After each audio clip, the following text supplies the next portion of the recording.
Good morning, you listen to FloorDaily.net, and I'm Kemp Harr. I'm at the NFA meeting in Whistler, British Columbia, and I'm with Jason McSwain, the president of the organization. Jason, how you doing? I'm doing well. Good to see you, Ken. It's good to talk to you. Now, you wear two hats. Let's start with the main hat you wear. You're also president of McSwain Carpet and Floors. It has 11 stores, and you told me last time we talked that about half your business is retail and the other half is B2B. So how's business doing right now? It's picked up. We had a slow end of the year, so December, November kind of got quiet, but had a really strong January, which in the Midwest is always a gamble. You never know what January will turn out. So we're glad to have a good start to the year and look to build on that. Mm-hmm. That's right. You're in Cincinnati, so there's been some weather, and I know you probably look at year-over-year numbers, and that's probably weather factors every year, but we're hearing that January and February were slower than it's been in a while, right? I think across our group, as we went through each of the 42 members, they have a growth plan for their year, and it wasn't a across-the-board slow start for this group, but I hear retail's getting off to a slower start. Yeah, but I hear March is looking a little better. Yeah. We're glad March is here. Yeah, okay. So let's talk back to NFA for a minute. You had your business meeting. I know you changed the format of some of it, and people are very pleased with that. One of the things you did is you broke out into little parts, and you had board members meeting, like 1-on-4 with the members. So that was a good idea, and that way you got feedback from what the members want the board to do, right?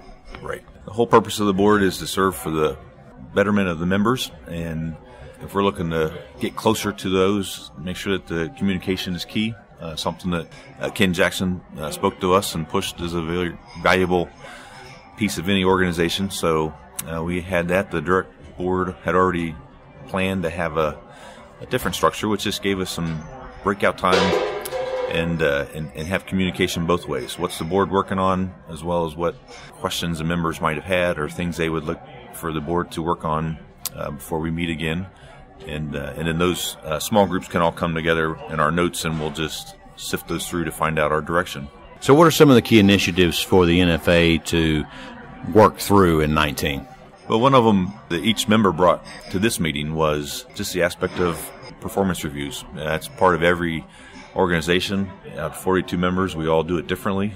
And to be able to share new metrics or ways that one company might do it radically different, you can take those back and work them into your plan.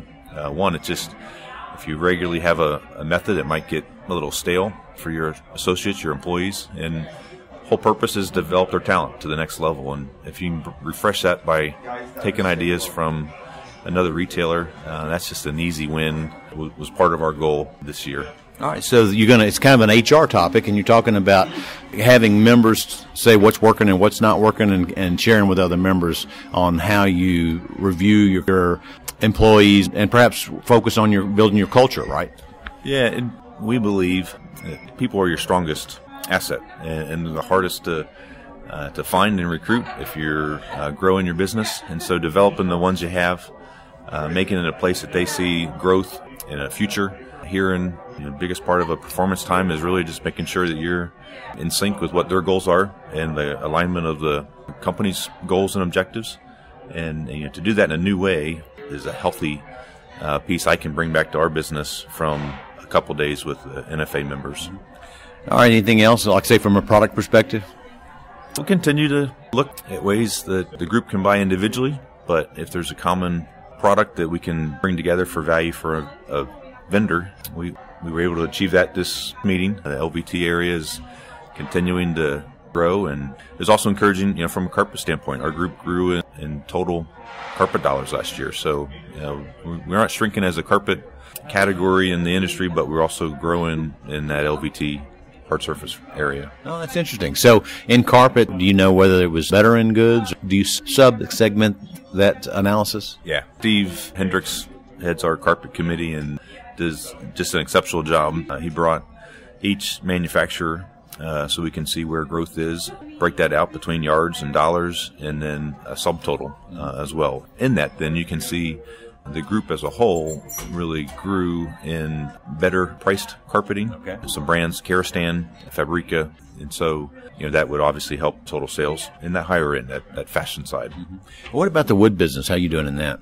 As a group, Ian gives leadership to that for our group and doing well. We're looking at unique ways that's an important category for most retailers, even though LVT, different variations are continuing to encroach on that wood category. But for some, for our brand in Cincinnati, we are strong in hardwood and refinishing. So to be able to have a group that's working to bring new ideas in the wood area is valuable for us. Yeah, we actually in our analysis think LVT has probably impacted the real hardwood business more than any other category. That's why I asked the questions. We're actually trying to make a call now for what the 18 number is over 17, and it's looking like it's a negative number. So that's why I was curious about the group as a whole in hardwood.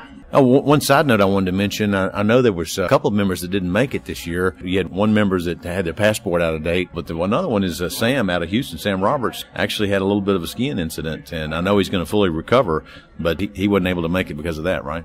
Yeah, Sam and I talked, and he passed along a couple pieces that he wanted to make sure his comrades knew here, and so see him in our next time together this fall. Yeah. So where's the meeting this fall? It'll be in Nashville. All right, Jason, it was good to talk to you, and thanks for giving us an update on the NFA. Again, we're talking to Jason McSwain, the president of McSwain Carpet and Floors, based in Cincinnati, and also the president of the NFA. And you've been listening to Kemp Harr and FloorDaily.net.